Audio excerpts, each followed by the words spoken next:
महाराष्ट्र शासनाच्या जलसंपदा विभागाच्या वतीने राज्यात 15 एप्रिल ते 30 एप्रिल 2025 या कालावधीत जलव्यवस्थापन कृती पंधरवडा 2025 साजरा केला जातोय। त्या अंतर्गत विविध स्तरांवर कार्यक्रमांचे आयोजन करण्यात येत आहे।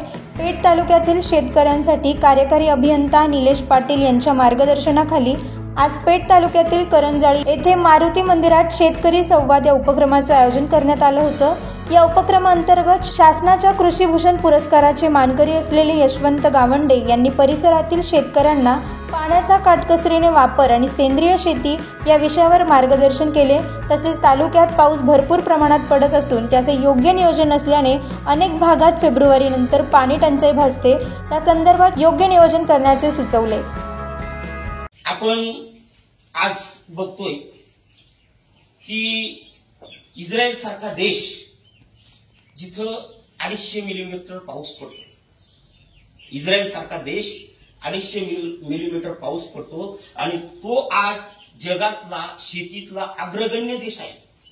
म्हणजे त्या इस्रायलची शेती ही सगळ्यात सुंदर शेती आहे, तर जगातून ती शेती पाहायला तिथे लोक येतात। आणि आमच्या इथं 3000 मिलीमीटर पाऊस पडतो, 3-3.5 आणि सर्व अरबी समुद्राला जाऊन मिळतो। आणि फेब्रुवारी मार्च मध्ये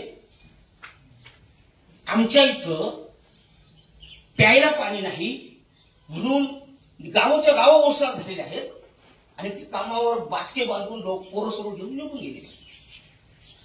किती मोठं भयान वास्तव आहे का 3000 मिलीमीटर पाऊस पडताना इथला माणूस प्यायला पाणी नाही म्हणून घरदार सोडून बायका पोरांना घेऊन तो देशावर जातो।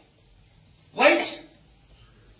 मी तर असं म्हणेन की आजपर्यंतचे जे नेत्यांनी करायला पाहिजे होतं, हा राजकारणावर येतो भाग, ते केलं नाही। फक्त हरिभाऊ माने सोडले, खासदारांमध्ये हरिभाऊ माने सोडले तर एकाही इथल्या प्रस्थापित आमदार खासदाराने त्याच्या नावाने का होईना एकही धरण बांधलेलं नाही, एकही धरण बांधले नाही। आणि इथं पाण्याशिवाय पर्याय नाही, अजिबात नाही, पाण्याला पर्याय नाही। ह्या पृथ्वीवरचा जर विचार केला सर्व पृथ्वीचा तर 70% पृथ्वीवर नुसतंच पाणी आहे आणि 30% जमीन आहे। त्या जमिनीवर जे पाणी आहे ते फक्त 3% पाणी पिण्यायोग्य आहे, 3%। तसेच उपविभागाचे प्रमुख निरंजन खिल्लारे यांनी लाभधारक शेतकऱ्यांशी संवाद साधत जल व्यवस्थापनाबाबत शेतकऱ्यांच्या विविध शंकांचे निरसन केले। यावेळी निरंजन खिल्लारे, दिनेश गायकवाड, तृप्ती कनोज, शुभांगी लहांगे, मंजुषा चौरे यासह महसूल विभाग, पंचायत समिती, पेठ, कृषी विभाग, पेठ विभागांनी तसेच परिसरातील लाभधारक शेतकऱ्यांनी सक्रिय सहभाग नोंदविला। 9 न्यूज महाराष्ट्रासाठी नितीन महाले।